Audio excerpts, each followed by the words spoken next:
Was this book worth the read? Yes. Did I enjoy myself the whole time?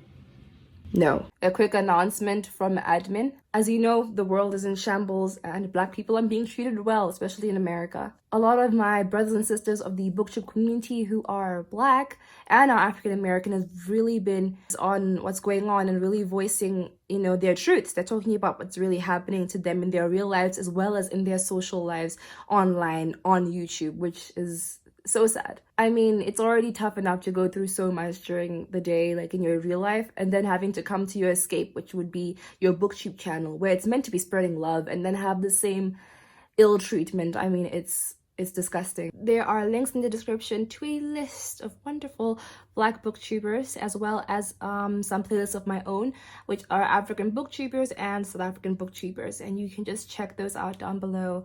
And don't subscribe for the sake of subscribing to these channels just to make you feel better.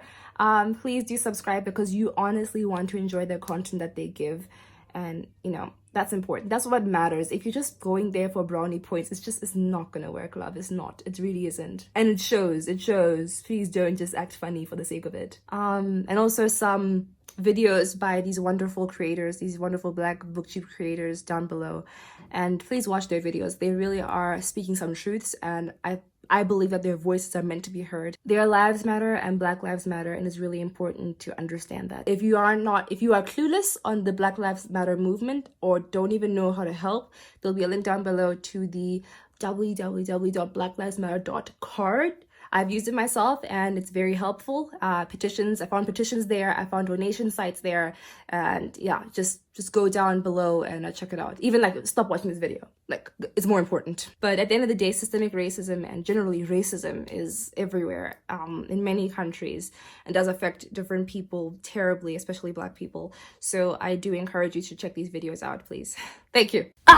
There I am. Hi, my name is Joella, and today I'm gonna do a review, a spoiler-free review, by the way, of The Last Wish by so-and-so Sarkovsky. I keep saying Andrei Sarkovsky, but I know it's I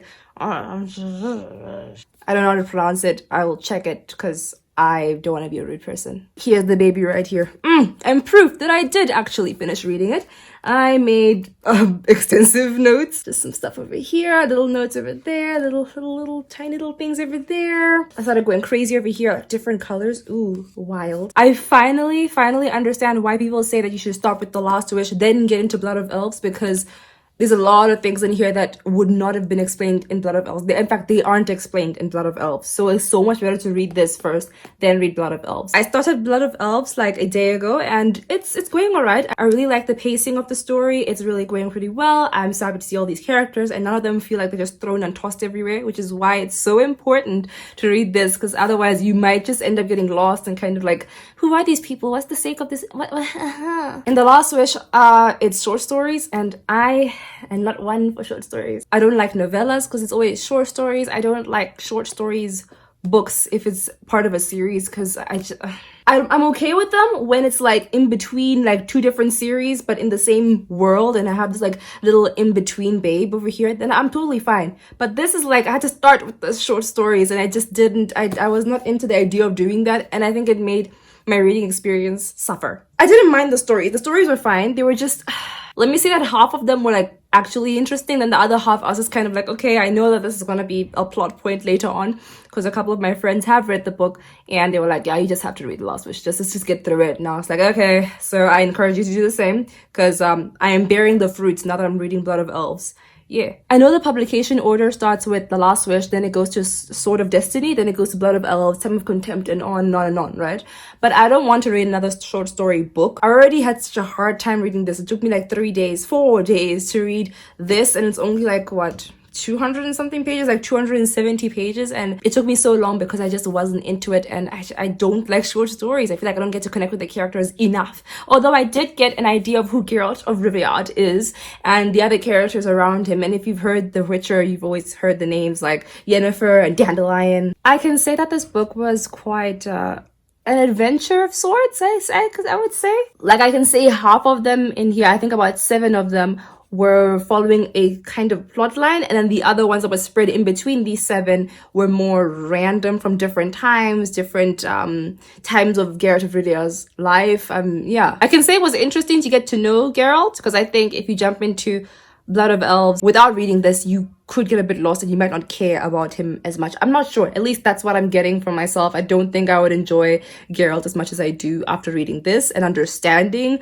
why he is the way he is in a way, or rather acts the way he acts, or the consequences. Just read it. Honestly, just read it. I recommend this not because it's like his best work. I hope it isn't, because I didn't enjoy it that much. I recommend it because it's very crucial to plot and understanding. And you know what? You're just gonna get more out of the experience of the series by reading this. As far as I've gone with only the first book, I can say that if I didn't read this, I would have been lost and I wouldn't have been into it. And now I am into it. So definitely check this out. The short stories, as I said, half of them I did enjoy and actually kept attention. And the other half was just kind of like, let this end. I'm not going to get into detail in this video. I'll make a second video where I annotate my book, basically. In my annotation videos, I basically give an in-depth discussion of the book, right? But then I go through it page by page and make it more of an interactive session, if you can call it that. So if you want to know more about this and you've already read it, just check out my annotation video. If it's not up right now, it's probably going to be up tomorrow. So yeah, I'll leave a link to books that I've annotated in a playlist that I call Annotate With Me, and you can see which books I have annotated. And if you've read them, you can just go through it and just see what you can annotate with me. Like, you know, if for example, page 218, there was something that's really cool, and maybe you haven't annotated that page, and then you can go back and see and live life with me. I hope you enjoyed this video, and goodbye. Bye. Thank you.